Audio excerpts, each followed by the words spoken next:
கிறிஸ்துவுக்குள் பிரியமானவர்களே, இயேசுவின் நாமத்தில் உங்களுக்கு என்னுடைய அன்பின் வாழ்த்துக்கள். இந்த நாளிலும் நாம் தியானமாக எடுத்துக்கொண்ட வேத வசனம் மார்க் எழுதின சுவிசேஷத்திலிருந்து 6ஆம் அதிகாரத்தில் 50வது வசனத்தை நான் வாசிக்கிறேன்.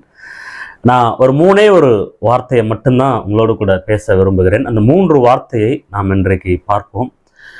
6:50 அவர்கள் எல்லோரும் அவரை கண்டு கலக்கமடைந்தார்கள். உடனே அவர் அவர்களோட பேசி, திடன் கொள்ளுங்கள், நான் தான், பயப்படாதிருங்கள்.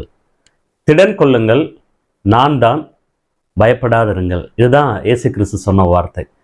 பிரியமானவர்களே, இன்றைக்கு நாம் அநேக பிரச்சனைகளை சந்திக்கிறோம். பயம் இல்லாத மனுஷனே இந்த உலகத்திலே கிடையாதுங்க. எல்லா மனுஷனுக்குள்ளேயும் ஏதாவது ஒரு பயம் இருக்கும். தேவைகள் நிமித்தம், அல்லது பிரச்சனைகள் நிமித்தம், அல்லது வாழ்க்கை நிமித்தம், ஏதாவது ஒரு வகையில் பயம் இல்லாத ஒரு மனிதன் இந்த உலகத்தில் யாருமே இருக்க முடியாது. ஸோ இயேசு கிறிஸ்து இந்த இடத்துல சீசர்களுக்கு சொல்லுகிற வார்த்தை தான் நாம் கவனிக்கிறோம். அதற்கு முன்பு நீங்கள் வாசித்தீங்கன்னு சொன்னால், இயேசு கிறிஸ்து ஒரு ஊழியத்தை செய்து முடித்து விட்டு ஜனங்களை அனுப்பிவிடுகையில் அவர் தம்முடைய சீசர்களை பார்த்து, நீங்கள் எனக்கு முன்னாடி இன்னொரு பட்டணத்துக்கு நீங்கள் போங்க, நான் பிறகு வருகிறேன் என்று துரிதப்படுத்தினார். இது நீங்கள் நல்லா கவனிச்சிங்கன்னு சொன்னால், இயேசு கிறிஸ்து சொன்ன உடனே இவர்கள் போயிருப்பார்களானால் நிச்சயமாக இந்த பிரச்சனைக்குள்ளாக இந்த சீசர்கள் படகுலே அவர்கள் கடலில் போகும்போது அவங்க மாட்டியிருக்க மாட்டாங்க. பாருங்க, இதை அறிந்துதான் இயேசு சொல்லுகிறார். ஒருவேளை நமக்கு என்ன பிரச்சனை வரும் அப்படிங்கிறது இயேசுவுக்கு தெரியும்.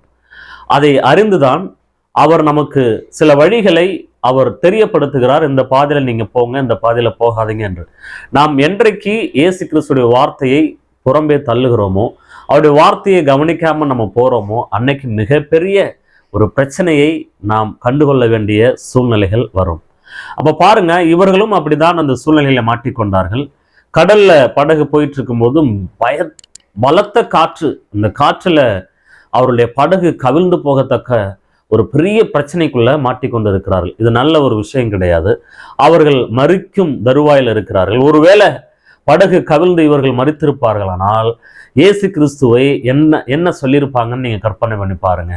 இயேசுவை எப்படி பேசியிருப்பாங்க? அவருடைய சீசர்கள் இடறி போயிருப்பாங்க. ஏதாவது ஒரு பிரச்சனை, நடுக்கடல்ல நிற்கிற ஒரு சூழ்நிலை.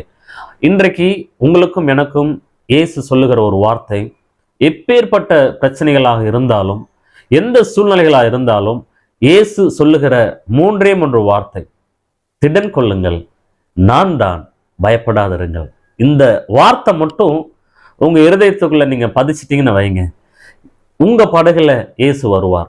உங்க பிரச்சனைகளுக்கு மத்தியில இயேசு உங்களுக்கு விடுதலை தருவார். இன்றைக்கு இயேசு கிறிஸ்து அந்த நடுக்கடல்ல நடக்கும்போது சீசர்கள் அதை பார்க்கிறார்கள். 4ஆம் ஜாமம் என்று சொல்லி வேதத்தில் எழுதியிருக்குது.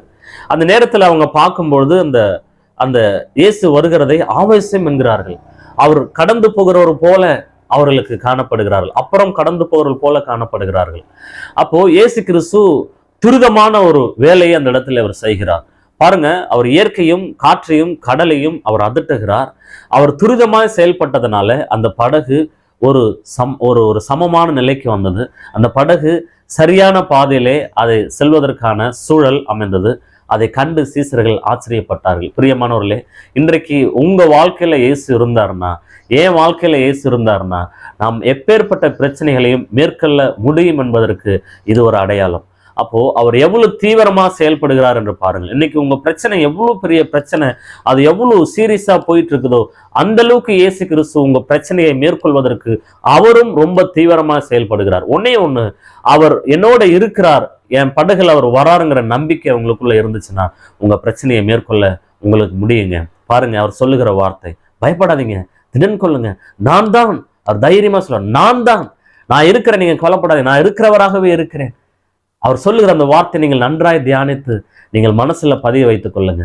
திடன் கொள்ளுங்கள், நான் தான், பயப்படாதீர்கள் என்று இந்த வார்த்தையை சொன்ன உடனே அவர்களுக்கு மிகப்பெரிய சந்தோஷம். அவர்கள் பாதுகாக்கப்பட்டார்கள்.